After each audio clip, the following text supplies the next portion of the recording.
Good morning.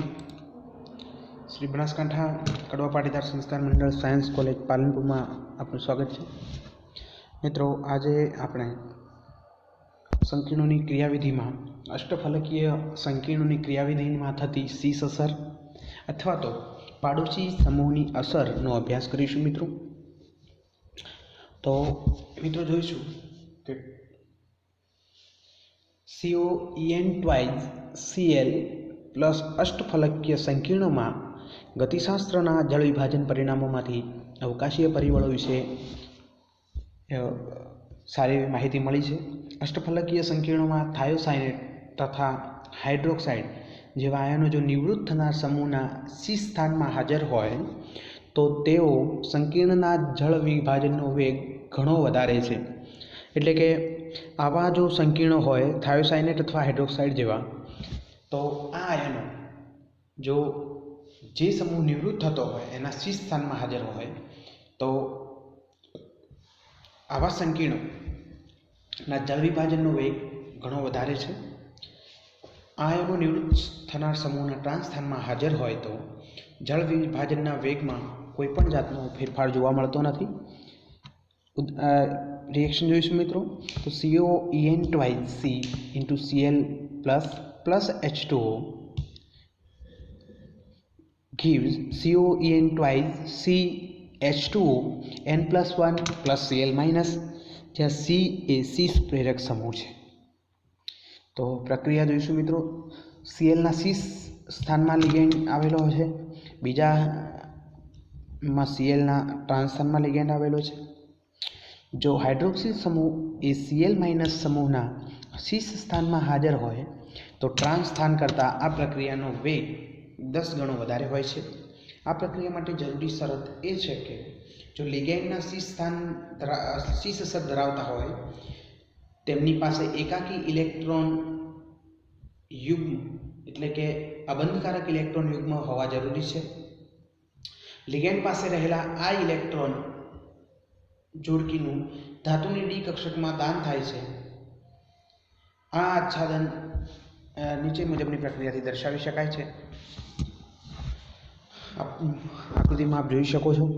તો C સ્થાનમાં ગોઠવણ, ધાતુની ખાલી ડી કક્ષક સાથે લિગેન્ડની વપરાયેલ પી કક્ષકનું આચ્છાદન, ધાતુની ખાલી D2sp3 સંયુક્ત કક્ષકોનું નવા દાખલ થનાર લિગેન્ડની ભરેલી પી કક્ષકો સાથે આચ્છાદન. તો અતિવ્યાપન કઈ રીતે થશે એ આપ આકૃતિમાં જોઈ શકો છો. આમ આ પ્રકારના પાયબંધનથી મધ્યવર્તી નિપજ કે જે 5 સંવર્ગાંક ધરાવે છે તથા તે ચોરસ પિરામિડલ આકાર ધરાવે છે, જેનો વીજભાર ઘટે છે અને વીજભાર ઘટવાને લીધે તેની સ્થિરતામાં વધારો થાય છે. આમ અવકાશી અવરોધને કારણે Cl માઇનસ આયન ઝડપથી દૂર થાય છે. પરિણામી નિપજમાં 100% શીશ સંઘટક પ્રાપ્ત થાય છે, જે આપ આકૃતિમાં જોઈ શકો છો. Cl દૂર થતો Cl માઇનસ લિગેન્ડ જે D2sp3 ના 2 ઇલેક્ટ્રોન લઈને દૂર થાય છે, એટલે એક D2sp3 કક્ષક ખાલી કરે છે તથા ચોરસ પિરામિડલ રચના બને છે. હવે આ જ રીતે નવો દાખલ થનાર H2O સમૂહ એ 2 ઇલેક્ટ્રોન લઈને આવે છે અને ધાતુની ખાલી D2sp3 કક્ષકને આપે છે.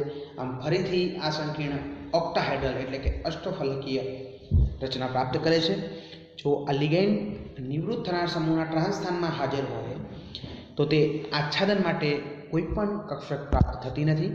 મિત્રો, હવે આચ્છાદનની આકૃતિ આપ જોશું. તો ટ્રાન્સ સ્થાનમાં રહેલ પ્રેરક સમૂહની કક્ષકનું ધાતુની કક્ષક સાથે આચ્છાદન શક્ય બનતું નથી, એટલે કે એમની વચ્ચે આચ્છાદન થશે નહીં. અને COની ખાલી dx² - y² કક્ષક પુનઃ ગોઠવણી સાથે શીશ પ્રેરક સમૂહનું આચ્છાદન છે. તો આ સક્રિય મધ્યવર્તી સંકીર્ણની જો ચોરસ પિરામિડલ રચનામાંથી ત્રિકોણીય પિરામિડલ રચના બને તો x² - y² કક્ષક સાથે આચ્છાદન થાય છે.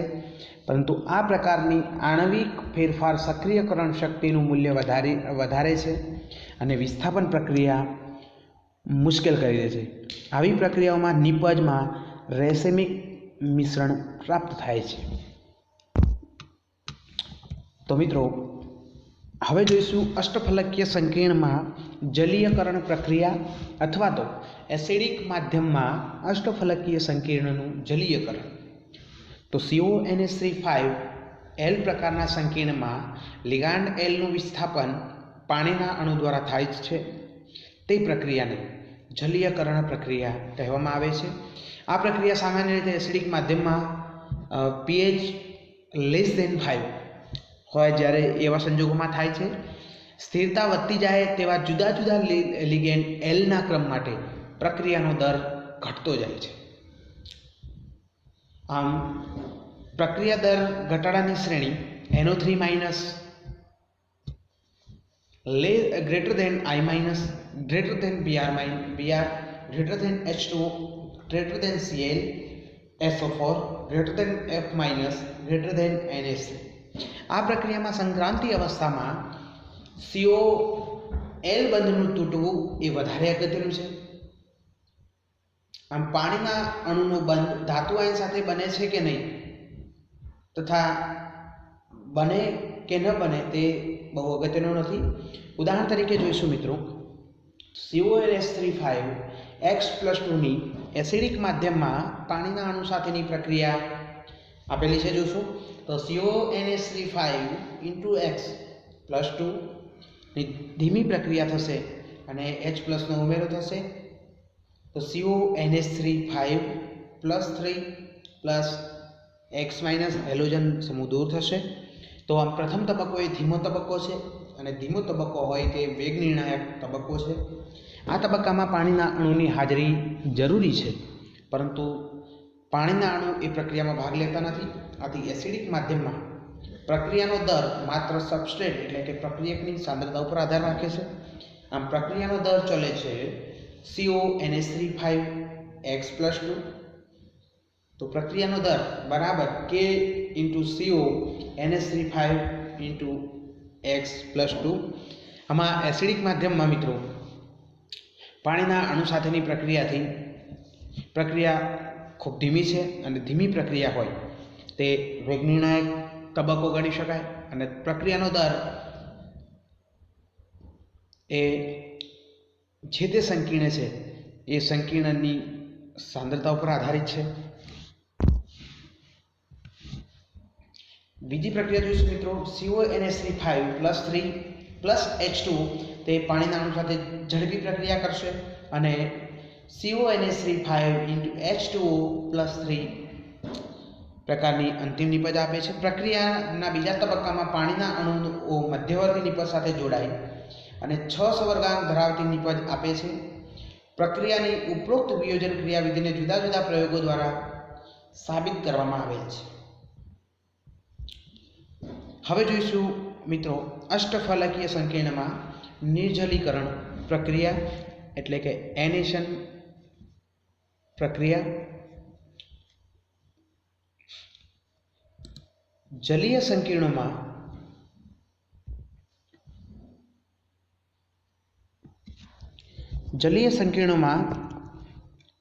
ઋણ આયનિક સમૂહ દ્વારા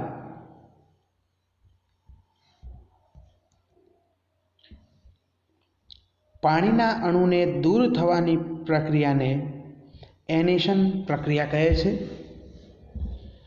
આ પ્રક્રિયા એ જલીયકરણ એટલે કે એક્વેશન અથવા તો એસિડિક જળ વિભાજન પ્રક્રિયાની પ્રતિગામી પ્રક્રિયા છે. તો પ્રક્રિયા જોઈશું મિત્રો, COX5 × H2O +3 + Z- gives COX5 Z+2 + H2O. COX5 H2O +3 તો K1 ને K2 અચળાંકો છે. COX5 +3 + H2O. તો પ્રથમ તબક્કામાં અષ્ટફલકીય સંકીર્ણમાંથી આ પ્રક્રિયામાં જોશો તો તમને ખ્યાલ આવશે કે H2Oનો અણુ દૂર થાય છે. તો નિપજમાંથી H2O એટલે કે પ્રક્રિયક દૂર થઈ અને આ તબક્કો એ ધીમો તબક્કો છે, તેથી એ વેગ નિર્ણાયક તબક્કો બનશે. પ્રક્રિયાનો વેગ ચલે છે COX5 × H2O +3 જે પ્રક્રિયક પર આધારિત છે. આમ પ્રક્રિયા વેગ બરાબર K1 COX5H2O +3.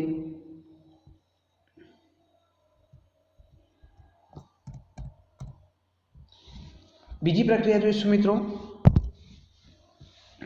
COX5+3 +Z-, જે બહુ ઝડપી પ્રક્રિયા છે. આમ COZX5Z+2. આમ પ્રક્રિયાના બીજા તબક્કામાં ન્યુક્લિયોફાઇલ એટલે કે કેન્દ્રાનુરાગી પ્રક્રિયક એ મધ્યવર્તી નિપજ સાથે જોડાઈ અને ઝડપથી અંતિમ નિપજ આપે છે. સૈદ્ધાંતિક રીતે આ પ્રક્રિયામાં સબસ્ટ્રેટની સાંદ્રતા મંદથી જેમ જેમ વધારતા જઈએ તેમ તેમ તે દ્વિતીય ક્રમની પ્રક્રિયાથી પ્રથમ ક્રમની પ્રક્રિયા બનતી જાય છે. આમ પ્રક્રિયા જ્યારે પ્રથમ ક્રમની બને એટલે કે સંકેન્દ્રણ વધારે થઈ જાય ત્યારે આ પ્રક્રિયાક્રમ એ પ્રથમ તબક્કાની પ્રતિવર્તી પ્રક્રિયા ઉપર આધાર રાખે છે, જે નીચેની પ્રક્રિયાઓ દ્વારા સમજાવીશું. તો COCN5H2O -2 gives COCN5 -2 H2O. તો COCN5 -2 X gives COCN5X3-. તો મિત્રો આ થઈ એનેશન પ્રક્રિયાની વાત. હવે જોઈશું અષ્ટફલકીય સંકીર્ણમાં ઇલેક્ટ્રોન સ્થાનાંતરણ પ્રક્રિયા અથવા તો રેડોક્સ પ્રક્રિયા. તો એવી કેટલીક પ્રક્રિયાઓ છે કે જેમાં એક પરમાણુમાંથી બીજા પરમાણુમાં ઇલેક્ટ્રોન સ્થાનાંતરણ પામે છે, જેથી બંને પરમાણુઓના ઓક્સિડેશનાંક બદલાય છે, જેને રેડોક્સ પ્રક્રિયાઓ કહે છે. પરમાણુમાંથી ઇલેક્ટ્રોન દૂર થાય તેનું ઓક્સિડેશન થાય છે, જે પરમાણુ ઇલેક્ટ્રોન મેળવે તેનું રિડક્શન થાય છે. આ પ્રક્રિયાઓને બે વિભાગમાં વહેંચી શકાય છે, એક બાહ્ય ક્ષેત્રની પ્રક્રિયાઓ, બીજું આંતર ક્ષેત્રની પ્રક્રિયાઓ. હવે જોઈશું મિત્રો બાહ્ય ક્ષેત્રની ઇલેક્ટ્રોન સ્થાનાંતર પ્રક્રિયાઓ. તો બાહ્ય ક્ષેત્રની પ્રક્રિયા એવા પ્રકારની રેડોક્સ પ્રક્રિયા છે કે જેમાં પ્રક્રિયા દરમિયાન મધ્યસ્થ આયનોનું સવર્ગ ક્ષેત્ર બદલાતું નથી. બાહ્ય ક્ષેત્રની પ્રક્રિયા એ ઇલેક્ટ્રોસ્ટેટિક સિદ્ધાંત પર આધારિત છે. ઉત્તર અમેરિકામાં આ પ્રક્રિયાને માર્કસ નામના વૈજ્ઞાનિકના નામ સાથે સાંકળી તેને માર્કસ પ્રક્રિયા તરીકે ઓળખવામાં આવે છે. ઓસ્ટ્રેલિયામાં હસ અને USSR મોલેવિચ અને ડોગોન નામના વૈજ્ઞાનિકોએ આ પ્રક્રિયા માટે શરૂઆતમાં મુખ્ય ફાળો આપેલો છે. આ પ્રક્રિયા ફ્રેન્ક અને કોન્ડોન સિદ્ધાંત ઉપર આધારિત છે. આ સિદ્ધાંત એમ કહે છે કે કેન્દ્રની ગતિ કરતા ઇલેક્ટ્રોન સ્થાનાંતર સમયે આંતરકેન્દ્રીય અંતર બદલાતું નથી. આથી સંક્રાંતિ અવસ્થા સુધી પહોંચતા પ્રક્રિયકોની બંધ લંબાઈ એ નિપજની બંધ લંબાઈ જેટલી થવાનો પ્રયત્ન કરે છે. આમ બાહ્ય ક્ષેત્રની પ્રક્રિયામાં ધાતુ આયનનું સવર્ગ ક્ષેત્ર બદલાતું નથી, જે નીચે દર્શાવેલ પ્રક્રિયાઓ દ્વારા સમજાવી શકાય છે. તો પ્રક્રિયા જોઈશું મિત્રો. FeCN6 4- MoCN8 3- gives FeCN6 3- MoCN8 4-. આમ ઓક્સિડેશન પ્રક્રિયા થશે તો Fe+2 માંથી Fe+3 બનશે અને એક ઇલેક્ટ્રોન મુક્ત થશે. જ્યારે રિડક્શન પ્રક્રિયા થશે તો Fe+5 માં એક ઇલેક્ટ્રોન ઉમેરાશે એટલે MO+4 બનશે. તો મિત્રો સૈદ્ધાંતિક રીતે બાહ્ય ક્ષેત્રની પ્રક્રિયા કેવા સંજોગોમાં જોવા મળે તો જોઈશું. તો બંને પ્રક્રિયકોમાં પ્રક્રિયા દર પ્રથમ ક્રમનો હોવો જોઈએ. ત્યારબાદ બંને ધાતુ આયનોનું સવર્ગ ક્ષેત્ર સંક્રાંતિ અવસ્થા દરમિયાન મૂળ સ્થિતિમાં રહેવું જોઈએ. બંને ધાતુ આયનોનું સવર્ગ ક્ષેત્ર પૂરતું નિષ્ક્રિય હોવું જોઈએ, એટલે કે સવર્ગ ક્ષેત્ર નિષ્ક્રિય હોય જેથી ઇલેક્ટ્રોન સ્થાનાંતરનો વેગ એ લિગેન્ડના સ્થાનાંતર કરતાં વધુ હોય. જ્યારે અણુના પરમાણુમાં કોઈ પણ જાતનો ફેરફાર થતો નથી ત્યારે ઇલેક્ટ્રોન સ્થાનાંતર ઝડપી હોવાનું ધારવામાં આવે છે. પ્રક્રિયા અચળાંકોનો આધાર દ્રાવણમાં રહેલા ધનાયન ઉપર રહેલો છે. જો બંને પ્રક્રિયકોના સવર્ગ ક્ષેત્રમાં ખૂબ મોટો તફાવત હોય તો તે પ્રક્રિયામાં વેગ ઘટે છે. બાહ્ય ક્ષેત્રની પ્રક્રિયા ત્યારે પણ શક્ય બને છે જ્યારે પ્રક્રિયકોમાંનો એક પણ લિગાન્ડ પુલ લિગેન્ડ બનાવી શકતો ન હોય, એટલે કે પુલરૂપી લિગેન્ડ બનાવતો હોય એવા સંજોગોમાં બાહ્ય ક્ષેત્રની પ્રક્રિયાઓ શક્ય બનતી નથી. થેન્ક યુ મિત્રો.